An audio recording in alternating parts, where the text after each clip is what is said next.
Je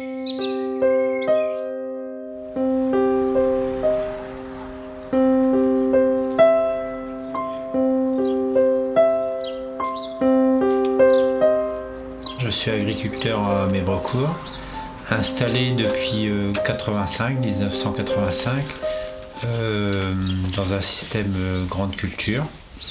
Alors comme vous, j'ai fait des études agricoles au Paraclet et je me suis arrêté au BTS. Durant mes 15 premières années d'exploitation, quand j'ai commencé à cultiver de façon conventionnelle, à savoir comme je vais travailler dans une coopérative agricole, donc j'étais sur des schémas intensifs, sans beaucoup de réflexion au moment de décider pour les traitements.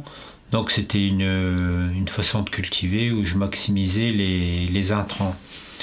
À partir des années 98-2000, j'ai commencé à m'intéresser aux contrats agro-environnementaux et là j'ai commencé à regarder un peu des conduites de culture qui permettent d'alléger les intrants.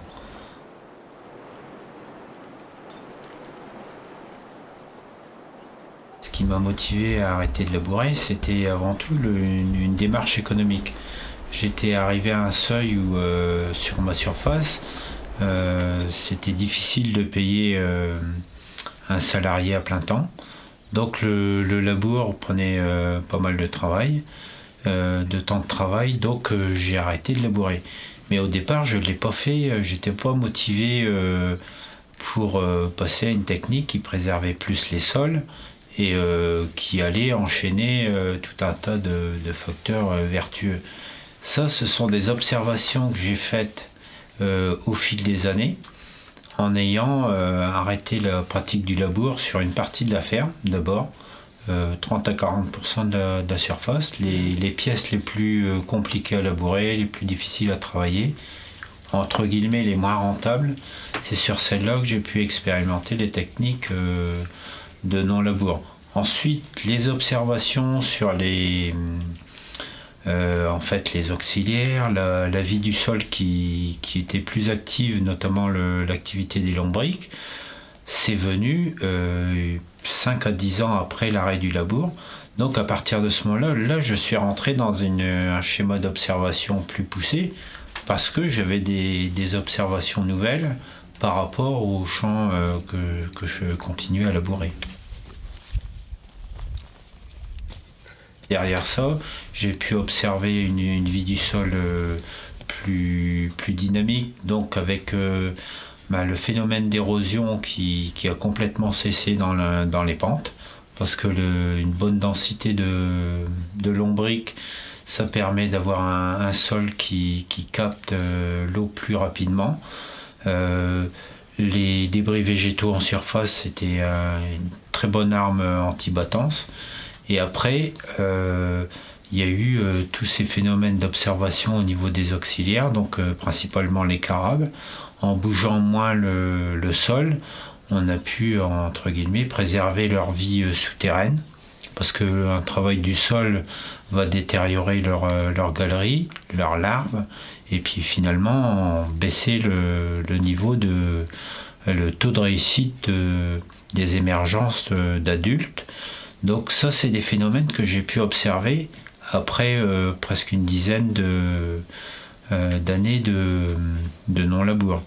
Après, quand on rentre dans ces systèmes entre guillemets vertueux, le fait d'avoir plus de carabes, j'ai pu voir les effets sur la diminution de population de limaces, et puis de voir aussi les parcelles rentrer dans un équilibre au niveau de l'entomofaune, donc les insectes qu'il y a à la parcelle agricole.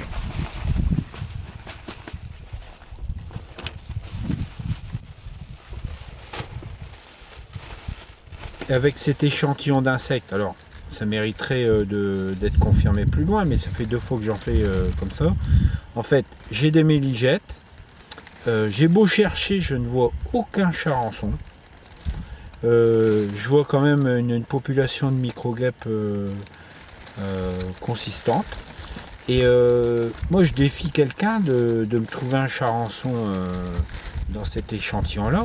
Donc par rapport à la prise de décision de traiter, de passer un insecticide là, donc là je suis sûr que ça fait plus de tort que de bien, parce que l'insecte cible il est complètement absent, et j'ai les parasitoïdes, eux, qui vont quand même réguler les ravageurs pour les années à venir.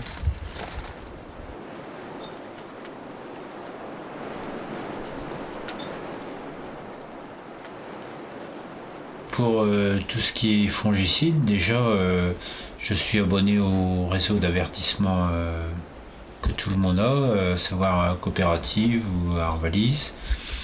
Donc, sur ces réseaux d'observation, d'avertissement, je vais me tenir en éveil sur telle ou telle maladie, la maladie du moment. Ensuite, je passe à un schéma d'observation par parcelle, par variété, par sensibilité de variété.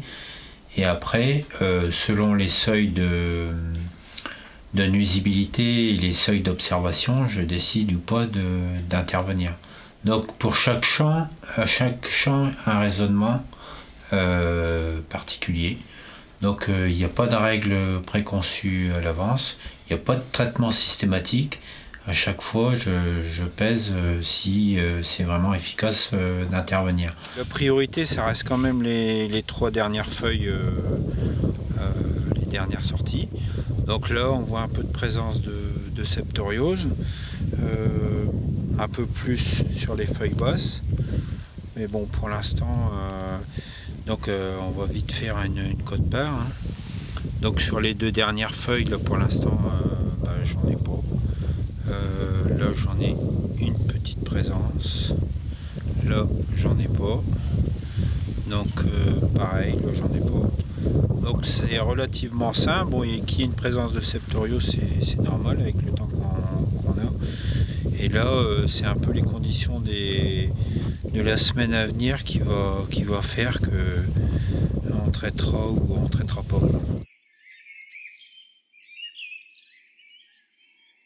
Donc en quelque sorte, on est passé d'une agriculture où il fallait produire à une agriculture où la réflexion finalement a pris place et dont on prend plus conscience de l'environnement et de tout ce qui entoure finalement les cultures. Donc on a surtout pris conscience qu'une activité de production était encadrée par la nature. Après, c'est un équilibre à respecter entre l'activité de production et la préservation de la nature. Quand je parle de préservation de nature, c'est préserver aussi le sol, l'eau, peut-être l'air pour tout le monde, mais c'est surtout ne pas user les méthodes, ne pas altérer le sol plus qu'il faut en employant des méthodes respectueuses. Donc c'est de mesurer les impacts des techniques de production, et c'est aussi toujours se tourner vers les nouvelles connaissances qui en général de toute façon finissent par nous aider à trouver des solutions.